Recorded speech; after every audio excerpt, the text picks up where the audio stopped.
ডিএমপির অভিযানে ৩ কোটি টাকা উদ্ধারের ঘটনায় সাবেক সিনিয়র সচিব শাহ কামালকে গ্রেপ্তার করেছে পুলিশ।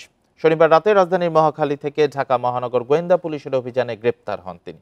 প্রিয় নম্বর সেট করে বিকাশে সেন্ড মানি করুন ফ্রি। শুক্রবার তার বাসা থেকে ৩,১০,০০,০০০ টাকার নগদ অর্থ জব্দ করা হয়। দুর্যোগ ব্যবস্থাপনা ও ত্রাণ মন্ত্রণালয়ের সাবেক সিনিয়র সচিব শাহ কামালকে গ্রেপ্তারের বিষয়টি নিশ্চিত করেছে পুলিশ। শুক্রবার শাহ কামালের রাজধানীর বাবর রোডের বাসায় ডিএমপির একটি অভিযানে ৩,০১,০০,০০০ টাকা ও ১০ লাখ টাকা মূল্যমানের বৈদেশিক মুদ্রা উদ্ধার করা হয়। শাহ কামাল ২০১৫ সালের মার্চ থেকে ২০২০ সালের জুন পর্যন্ত দুর্যোগ ব্যবস্থাপনা ও ত্রাণ মন্ত্রণালয়ের সচিব ছিলেন। এ দায়িত্বে থাকাকালে তার বিরুদ্ধে বদলি, কেনাকাটা, উন্নয়ন কাজসহ বিভিন্ন উৎস থেকে অবৈধ অর্থ গ্রহণের অভিযোগ ছিল।